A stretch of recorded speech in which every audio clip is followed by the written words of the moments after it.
Hi guys, Tom Morrison here, and today I want to go over the best way to increase your ankle flexibility in order for you to get down into a deep squat. One of the first things that I want to dispel, first of all though, is that people seem to think that everybody can achieve this extreme range of dorsiflexion, so being able to get their knee as far over their toe as possible. Some people just have a limit that they'll reach, and that's as far as they'll ever go, and they're actually absolutely fine. So if you find that you're telling yourself that you're limited with your ankle flexibility, but you're still able to get your knee over your toe to some slight degree, it'll be absolutely fine. If you look at a lot of people's squats from the side, you'll see that there's different varying levels of how much the knee actually travels over the toe, so that'll just be relative to you, and for you to try and replicate somebody else's squat is not necessarily such a good idea. But if you are genuinely limited and you want to make an improvement, this is a great thing to do. So what you're going to do is turn your foot out to the side.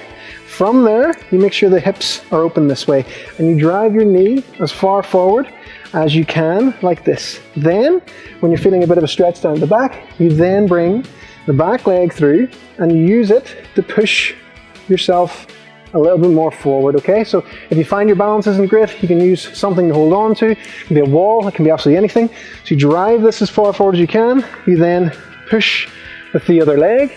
Then, when you feel a bit of a stretch, you can start to lunge into the position, okay? And start to actually train this position. After you've done around 10 reps of that, you can then use again something to hold on to and sit yourself down into a deep split squat. So your goal is to try and get your knee as far over your toe as you can, and this will get better over time. You push through the back leg and you try and bring that knee as far forward as you can. Like I said, if you're holding on, it'll feel easier, your body will relax a bit more. When you've went as far as you can, you then push yourself back up and then bring yourself back down and try and attain that range, okay? So you can hang out here, spend a bit of time, wiggle the toes, move yourself around as much as you can, and your body will eventually start to get used to this, and then you'll actually be able to implement it into your overall squat. So don't be becoming obsessed about ankle flexibility. If it's going over the toes a little bit, you probably have enough.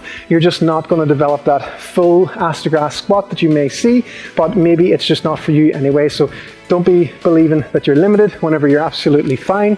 And if you find that your squat looks like this, then I would maybe be more inclined to look at your upper back flexibility, because if you can't keep the chest up, your hips are going to have to shoot back to counterbalance yourself, so that would be something else that you would really want to look into. So work on those two drills: externally rotate, push as far forward as you can, back leg through, pushes it forward more, lunge down into it, and then implement it into a position of strength. Okay guys, so give it a go, let us know what you think.